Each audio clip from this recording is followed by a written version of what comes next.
Good afternoon, YouTube. Let me get right down to this. I had another vision two nights ago. And I wanted to post it earlier, but I've been working on things on this phone to try to make my videos a little more interesting for you, so you know you don't get bored or anything. But I'm gonna try to make it quick and simple. I had another vision. I had a dream. I was running through, it seemed like an apartment complex, and I was with some of my family members, and we were running through places looking for things for us to find because there was a war going on outside, and the places that we were going into had already been ransacked by somebody else. We came to a room, and we were looking around for things in this room, going through all the drawers and stuff, but it already had been ransacked too. There was a window in this room. I kept running to the window to look outside. When I ran out to the window, I looked, and there was something in the clouds. There was I could only see one from my view, but it was something that looked like it was blended into the cloud, but it was planted in the cloud, like it wasn't going anywhere. It's going to stay right there, and I could kind of picture something was touching the ground from it, and something was going all the way up into the sky, like it just planted itself in the middle of the sky. And I remember looking up at that thing in the sky.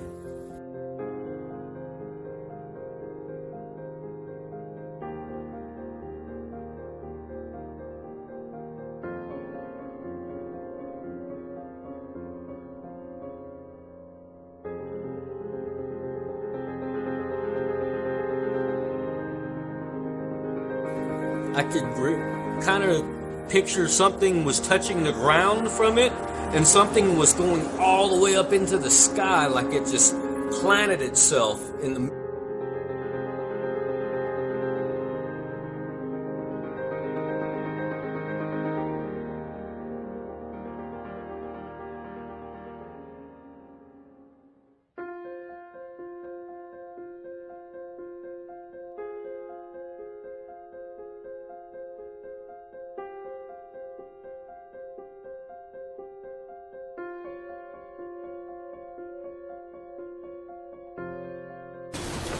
That is so weird. What? The wind is blowing toward the storm. That is weird.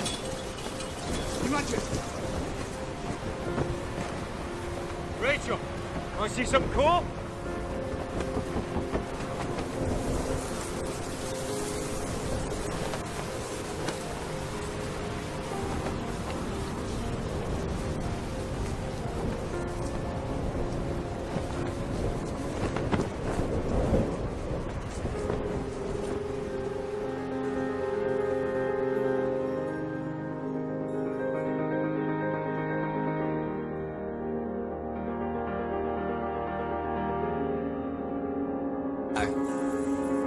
And I remember looking up at that thing in the sky and trying to discern what it was, and I left the window and I ran back, and I was trying to get my family members to come on. I was like, we gotta hurry up, we gotta come on.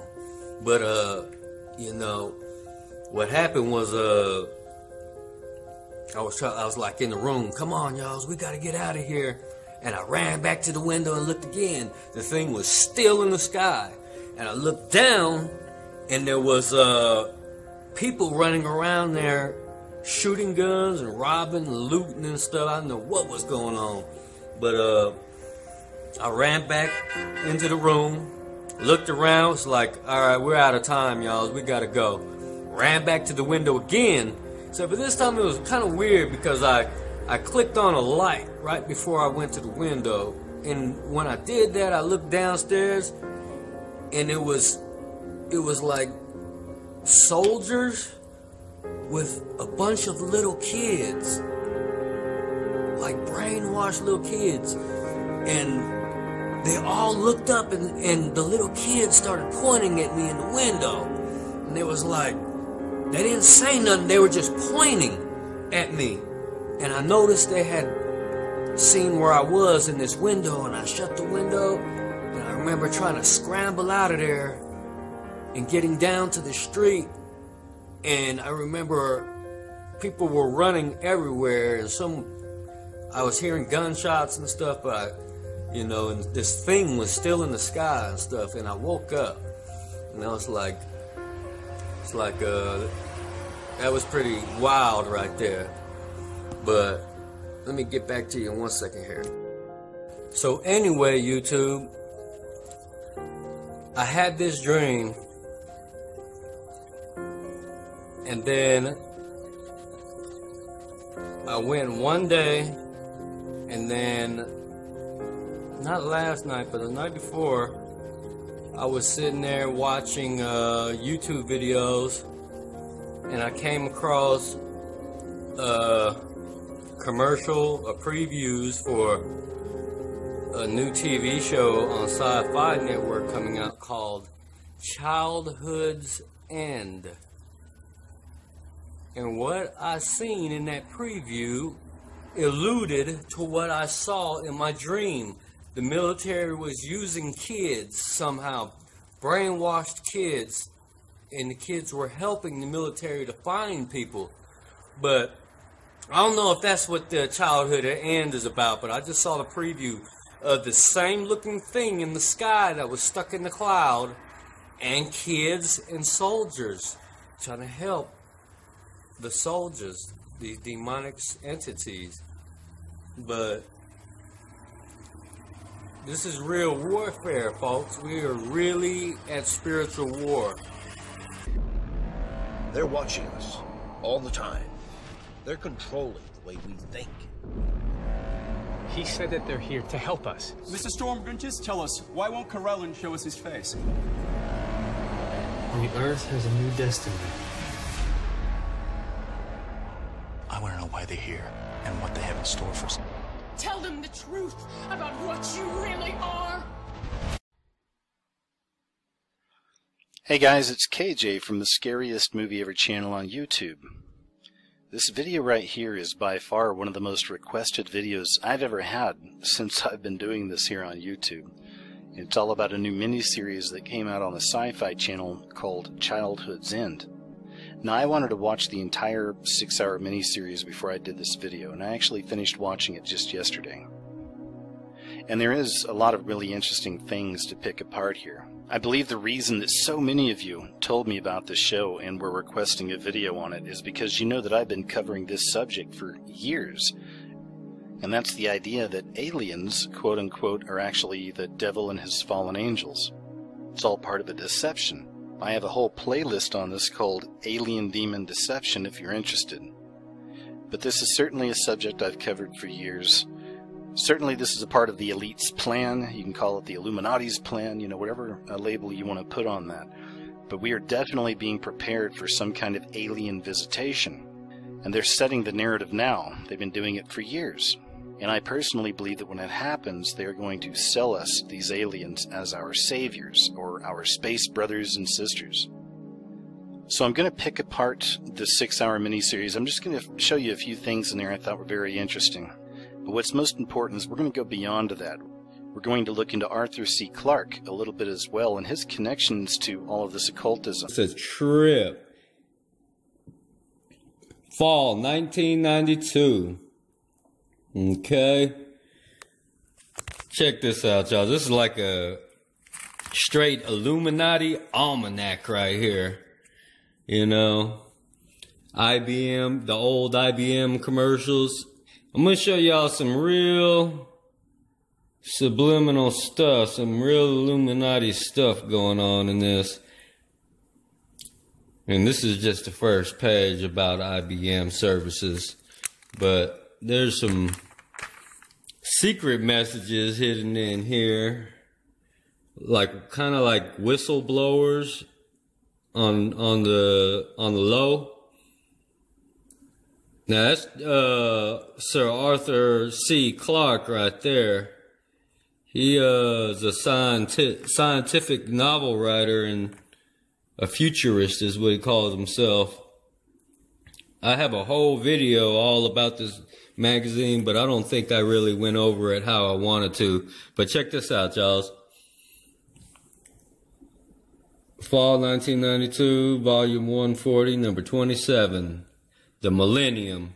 So this Time magazine here was pretty much based off of people's thoughts of what the future holds. And they went around and asked the whole world, what do you think about the year beyond the year 2000? And they got so much Illuminati stuff in here. Look at this here.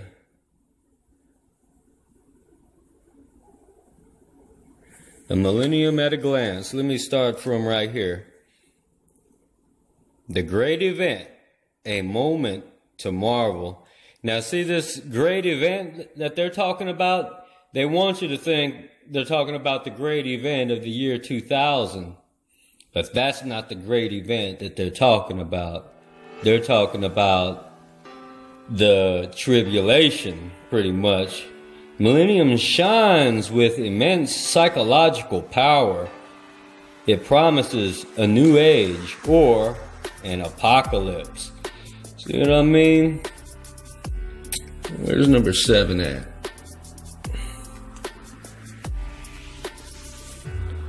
Oh well.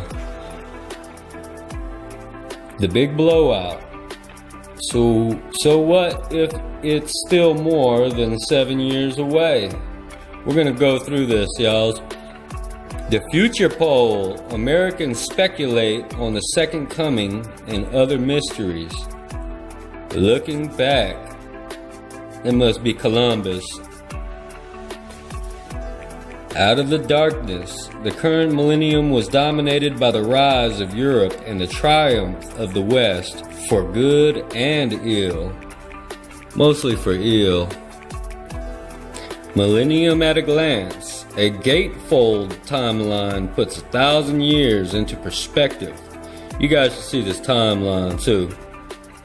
Our astonishing era. The 20th century brought in an explosion of change and an onslaught of high technology. Oh yeah, it did. From the year 2017 to you. Let's see here. The century ahead. That's a funny looking device. Type Illuminati pyramid / mouse / probably tracks the mark of the beast in you. Into the future. The future will be complex, fast-paced, and turbulent. Will we be ready? Oh, what comes after Into the Unknown? Look at this. The New World Order. With militarism ending, all the big questions will be basically economic. Yeah, it gets deep, y'all. Higher tech. Here comes intelligent machines, multi-sensual media, and highly evolved artificial creatures. Cultism and these esoteric ideas. What's most important, I believe, to understand about all of this is how old this story is. This is from 1953. Childhood End is actually a 1953 science fiction novel by the British author Arthur C. Clarke. And the story follows the, quote, peaceful alien invasion of Earth by the mysterious overlords, whose arrival begins decades of apparent utopia under indirect alien rule, ultimately at the cost of human identity and culture. Another thing we cover here on the channel is Illuminati symbolism. That's one term for it, or a symbolism of the beast system. And what do you see right here on this cover of this book from, remember, 1953? Once again, we have that all-seeing eye, right? We have the beast system eye, the Illuminati eye. It's right there. I mean, this is 50, 60, 70 years ago almost now. We can even look right here. Once again, there's just another version of the book Childhood's End. And what do we have? That's right, more of the all-seeing eye symbolism, the one eye symbolism, the Illuminati eye. And this is the stuff we're seeing all the time right now in our culture, right? Remember, this is 60, almost 70 years ago. They were putting this stuff out there. And again, you can look at another version of the book, and what is it we have here again on the cover but the all-seeing eye, of course, with the red and the slit pupil.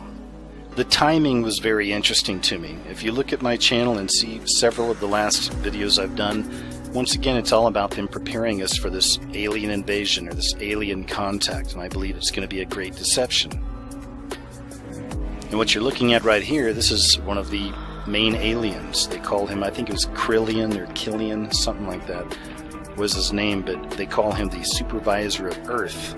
There's other creatures that look just like this, and of course this is the stereotypical look of the devil, right? In the beginning he finds a messenger. This is his messenger right here. This is just one of the shots, but it's interesting. I've also covered mirrors recently and how mirrors can be portals between this world and the next. And even in the show, the way that the messenger is talking to this alien demon is through a mirror. This is the way they contact, is through a mirror. This is the way that they communicate with each other. It's the very beginning of the series.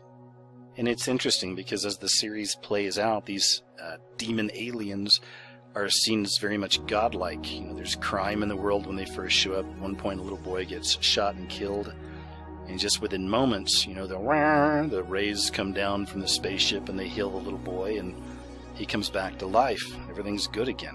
One of the most startling scenes in the series is whenever they first introduce the alien, right? And of course, right here it is. The whole world at this point is waiting to see what these things are. They've been kind of hovering above the Earth in spaceships for a while, and now we're actually going to get to meet them.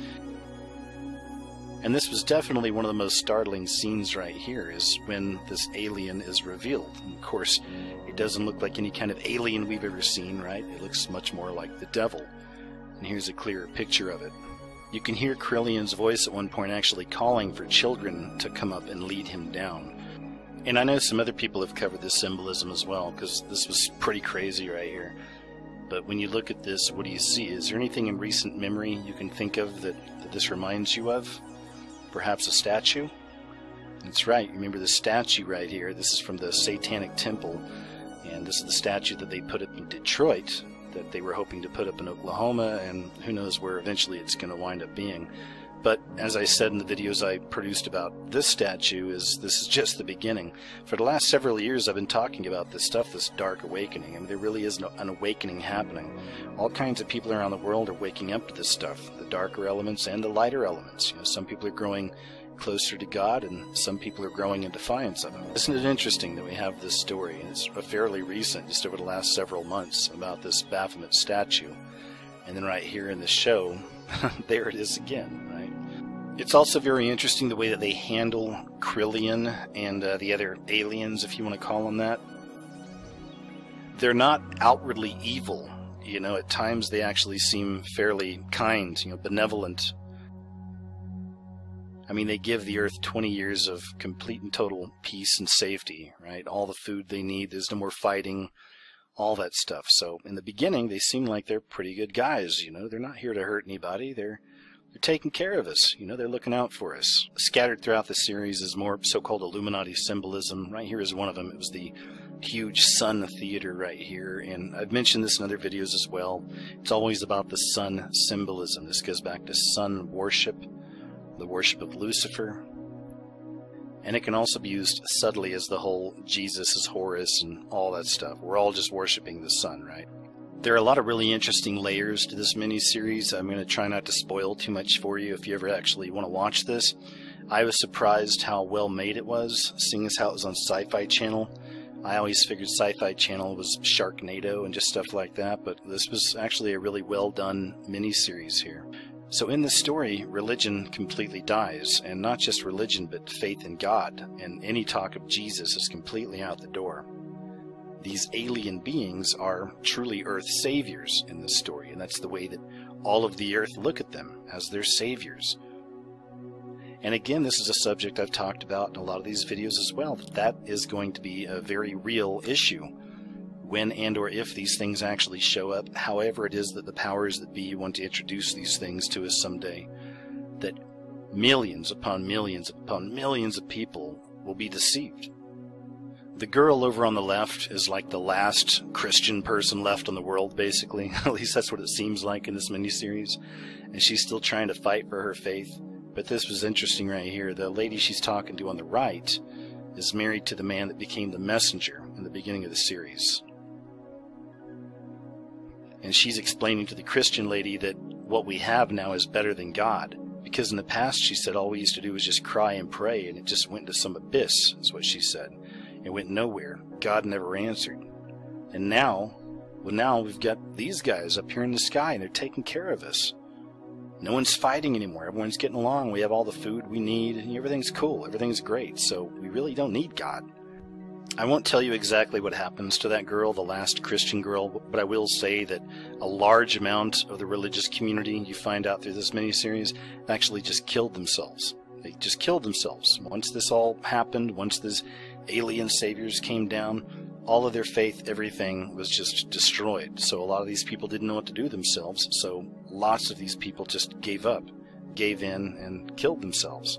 Another one of the main characters is a scientist. His story is really interesting. Again, throughout this, I don't want to spoil too much. You should check it out. But he was a scientist, and he's aware of what this stuff is. He's one of the few people that gets it, that sees that this really is the devil. This is the devil and his minions.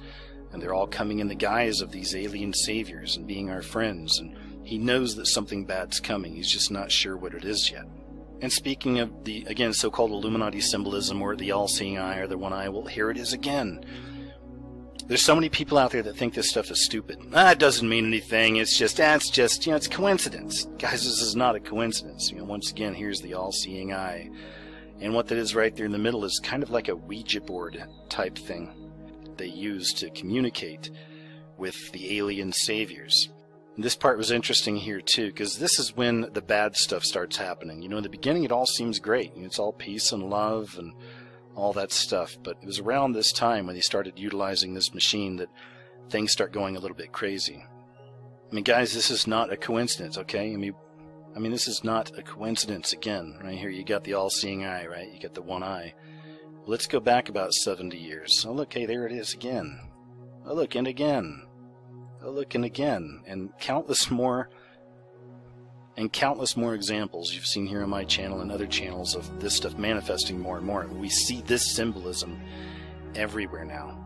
So it's interesting here, because as she's doing this communicating or whatever, something happens to her unborn child. She's pregnant, right? Some kind of a communication between her using this weird contraption and dealing with these alien saviors above. Something happens to her. I didn't get a picture of it, but later you see her giving birth, and the baby's eyes, as the camera kind of turns away for a second, suddenly flicker and change colors. So you realize that this is a hybrid baby. And this is half human and half them, right? But it's this whole idea of all these fallen beings wanting to mate with the humans, somehow combining their DNA with ours. And then there was a whole sequence right here I want to show you, and it's very interesting. Once again, filled with so-called Illuminati symbolism, right? But here we have the little girl.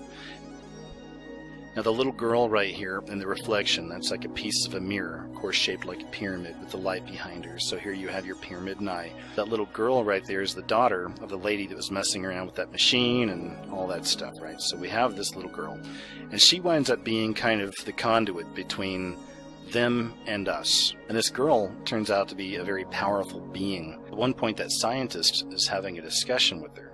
And this is that sequence right here. And he's talking to her. He's talking to her, and then again, well, here comes more symbolism. He's got this picture right here, and he keeps asking her, what is this? What is this? Where is this? What is this?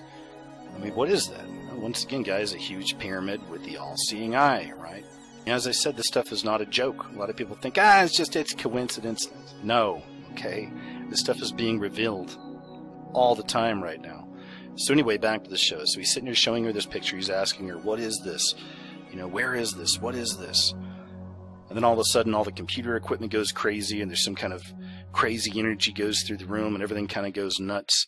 And the very last shot in that sequence before they went to the commercial was this right here. It was the little girl in a pyramid. You don't see the top there, but it was in the pyramid with the light behind her. And she says, "Now the end begins." Cut to black, right? And that was the commercial. And that's when we start getting into what these beings were really all about, why they were here. And it wasn't just to, like, be nice to humans. So this right here is after about 20 years of all that peace and love and everything's going cool and there's no problems on the earth. This right here is the moment where this devil creature tells the world what's really going on. And basically he says that the earth will no longer be giving birth. No new babies are going to come into the earth, and we're going to take all of your children with us now. And that's exactly what they do. So all the kids all around the world start kind of floating up in the sky. It almost looks like a rapture type event, and they all fly up in the sky, up to the spaceships, and disappear. Even women who are pregnant, their babies suddenly are just gone. So these things take all of the children, all the new life off of the earth. And they say, hey, you know, you guys can still live out your life. Everything's fine. We're not going to mess with you. Good luck. And that's it. And that's it. So after all the kids are off of the earth, you see one of the ships going away. One of the things I didn't tell you is that scientist had managed to get himself aboard one of these ships, right? So they kind of show you these creatures' planet. Once again, you know, the whole time, the whole idea is, oh, they're just aliens. They don't really go too much into the devil stuff or too much into the biblical stuff. Not a lot. You know, they're still trying to sell it as aliens. But that's where I'm telling you the show's very subtle, because they do show you everything you need to know, especially when they start approaching their planet. And this right here is what it looks like. And that looks very much like, you know, traditionally what some people may say looks like a hell, right? And it very much is. I mean, as you're going through this, it's crazy. It's a huge ocean of fire and brimstone and smoke, and it's just not a very happy looking place. So this here was near the end, and they were kind of having a discussion. They find the scientists. Like I said, they don't even hurt him. They don't kill him or anything like that. They actually say, if you want to just live here with us, you can live here with us. But he wants to go back to the earth. You know, that's where he's from. And that's pretty much it. That's most of the stuff I wanted to cover with the actual mini-series. I don't want to spoil anything and tell you what happens in the very end, but needless to say, you know, these space saviors, they're not good guys. They were bad guys. They were very clever, and it's interesting the way that they just kind of lulled the world into this, into accepting all this stuff. So whenever we're trying to decipher symbolism, one thing I always talk about is, you know, symbols can mean a lot of different things, but it's always most important to go back to the beginning. Go back to what its first incantation was, you know, what it really used to mean, and then we see over time how it takes on new meanings. Or at least it's sold to us, these symbols, to take on different and new meanings. But still, that original meaning remains. It's the same in a case like this. You know, instead of just watching the series and kind of talking about what I saw in there, I wanted to go back a little further. So let's go back to Arthur C. Clarke. What's interesting is if you start looking into Arthur C. Clarke, a lot of very, very interesting things start turning up. And by very interesting things, I mean lots of connections to the occult, lots of connections to the esoteric, connections to, if you will, the Illuminati. Let me show you a few things here.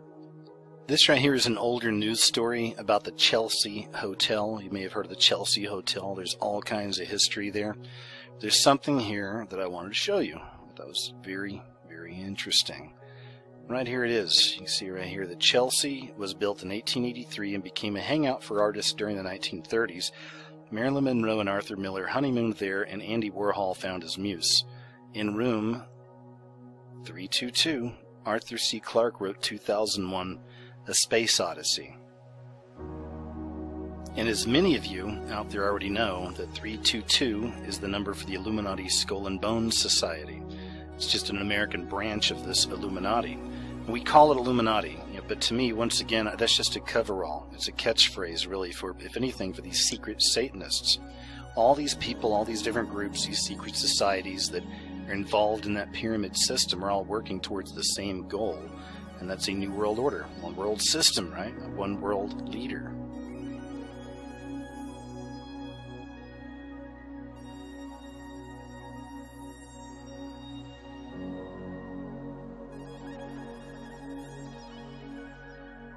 In the first few seconds of the film 2001, A Space Odyssey, the screen is completely black. And from this, we are to know that we are seeing the obelisk that will appear throughout the film. This all-black screen is the obelisk, so we are in the dark in the beginning, profane and ignorant of the light. The obelisk represents Lucifer, xenophobia, the mysterious, the unknown, technology. The illuminated, quote-unquote, powers of the cosmos, or the fallen angels, have sent this black obelisk where humanity is purportedly at the level of ape. And there may also be double meanings there, where the audience, who had at the beginning been shown to be in the dark, is not presented as like apes, dumb, unenlightened apes. This should show the disdain and hate for humanity that some of these occultists actually have. The film's main theme, though, simply put, is human evolution. That may sound innocuous to some of you out there, but this actually cloaks a deeper, darker agenda. An occult agenda where man evolves to become God.